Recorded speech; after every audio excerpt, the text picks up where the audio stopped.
Olá, então vamos hoje a mais uma aula sobre ética existencialista, e essa aula é bastante importante a gente compreender esse tema, que é um tema bastante atualizado e bastante discutido. Então, ética existencialista 2, aula de filosofia.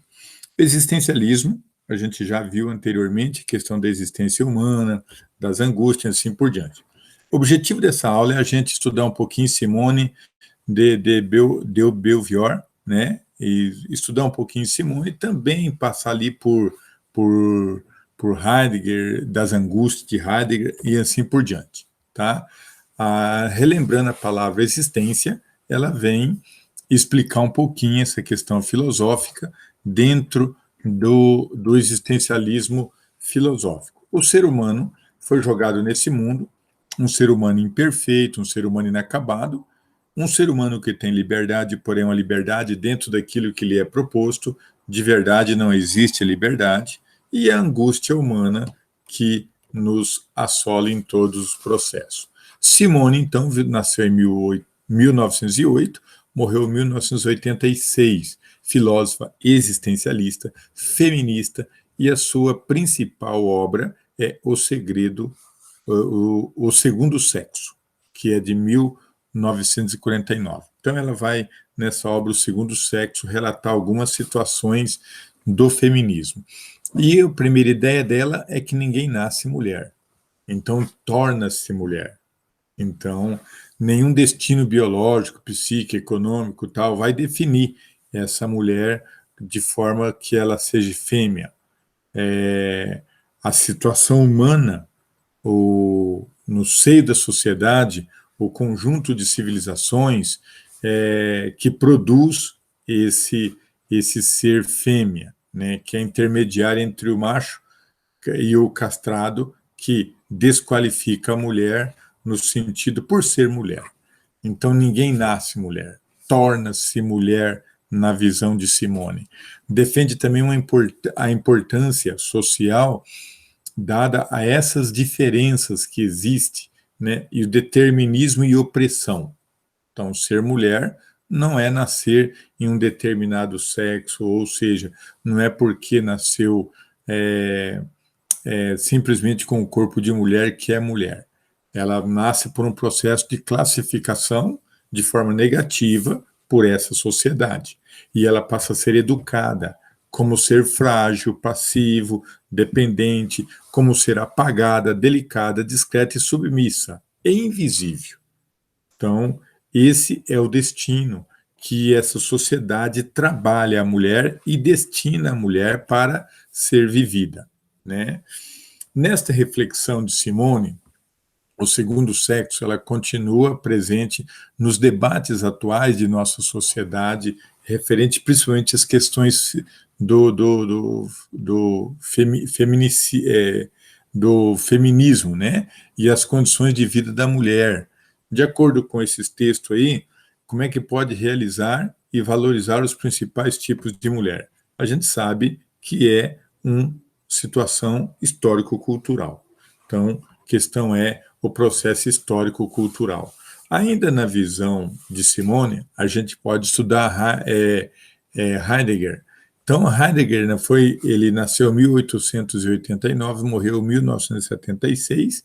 Ele fez uma retomada da ontologia e ele vai estudar a fenomenologia, esses fenômenos humanos, o ser aí e o ser no mundo, né? O ser humano não possui uma consciência separada do mundo. Então, o mundo é ser humano, o ser humano é mundo. Então, esses dois não dá para se separar. Ser humano e não dá para separar mundo. O que é ser humano, então? O fato da existência, a consciência ocorre já aqui, na nossa vida. Então, a questão da nossa existência, a nossa consciência já ocorre aqui. Nós vivemos dessa forma. E o desenvolvimento de uma existência, como que se dá? Né? Se dá a partir de um tempo histórico limitado. Então, o desenvolvimento da nossa existência se dá dentro de um período limitado. E é esse período que vai estar a nossa essência, que é a nossa consciência de vida. Ou eu vivo a partir de quê? eu vivo para quê? Então, esse é o processo maior que a gente tem. A destruição do eu ocorre quando? Ocorre quando há um enfrentamento do eu com o outro, onde geralmente o eu perde e desenvolve e dissolve na massa. Então, a destruição do eu está quando eu me perco na massa, ou seja, quando eu deixo de ser eu e faço aquilo que os outros querem que eu faça. Então, aí está a destruição do eu. Ali, como diz o filósofo, é onde geralmente eu vou perder e se dissolver na massa, no outro. Então eu passo a ser aquilo que o outro quer, eu passo a ser aquilo que o outro deseja. Isso é a perda, isso é a destruição do eu, dentro da ideia deste filósofo. É inautenticidade. A autenticidade é ser autêntico. Inautenticidade é a pessoa inautêntica, é aquela que degrada, né? Degrada vivendo de acordo com as verdades e as normas dadas. Então, quando eu vivo essas normas dadas, eu estou fazendo o quê? Uma inautenticidade humana. Eu não estou vivendo conforme aquilo que eu penso. Isso o eu indivíduo, mas também pode ser o eu coletivo. Que o eu coletivo é a pessoa inautêntica, é aquela que também degrada de acordo com as verdades e as normas dadas, seja no individual, seja no coletivo. Ainda, na visão do filósofo, a angústia e a autenticidade. A autenticidade é o seguinte: a angústia decorre de uma tensão daquilo que o indivíduo ou aquilo que poderá vir a ser. Então eu começo a projetar a minha vida e eu começo a ter uma angústia, como o destino, eu começo a fazer o meu próprio destino e muitas vezes esse destino pode ser que não seja tão bom. Se ele não for bom, eu vou causar angústia. Então, quando eu começo a fazer as coisas erradas, quando eu procuro as coisas erradas, eu estou trabalhando para o meu destino. Estou tornando o meu destino ruim, causando angústia. Então, por exemplo, quando eu tenho agora na pandemia do coronavírus, quando eu começo a ficar angustiado, porque há uma situação de destino, então que está caminhando para coisas ruins. Portanto, a angústia retira do indivíduo e do cotidiano e reduz ele ao encontro consigo mesmo. Puxa vida, e agora? O que eu vou fazer? O que eu posso fazer para melhorar? Então, encontro consigo mesmo. A angústia te leva a isso. Angústia e autenticidade também, a pessoa autêntica é aquela que projeta no tempo, sempre em direção ao futuro. Então, a pessoa, então, quando ela se projeta muito no tempo em direção ao futuro, ela se angustia, porque ela não sabe como vai ser. Ela lança-se em meio às possibilidades, que pode ser ruim, pode ser bom, pode ser tal. Então, por exemplo, a pessoa autêntica. Então, eu estava planejando que esse ano eu iria fazer isso, isso, isso e aquele outro. De repente veio a pandemia, e daí como é que fica? Aí eu já perdeu todas aquelas possibilidades.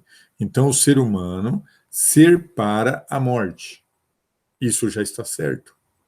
É uma consciência da própria morte e a possibilidade de olhar crítico sobre a existência. Então, eu vou morrer, estou sabendo disso. Como é que eu vivo essa possibilidade? E segundo a filosofia, o mundo surge diante do homem, aniquilando todas as coisas particulares que o rodeiam e, portanto, apontando para o nada. Uma vez que morreu, enterrou no cemitério, acabou. Isso é o nada. Em termos de materialismo, não. Espiritual pode ser uma outra verdade, mas agora, em termos de material, a gente vai se derreter lá no cemitério. O homem sente-se assim, como um ser para a morte. A partir desse estado, a angústia. A angústia. O homem pode transcender, significar, ser capaz, ser um homem, ser maravilhoso, ser famoso, ser tudo, mas é um ser para a morte. E isso causa angústia, e isso causa certa instabilidade no homem. e assim por diante, né? Então, isso causa uma certa instabilidade. Resumindo a aula de hoje, na Ética Existencialista 2, a gente viu Simone, feminista, existencialista. A gente viu um pouquinho de Martin Heidegger, que fala da angústia e da autenticidade dentro do processo filosófico. Ok? Então, essa foi mais uma aula que nós tivemos sobre o existencialismo na filosofia, falando de Simone, falando de Heidegger e falando principalmente da questão da angústia. Muito bem, até a próxima.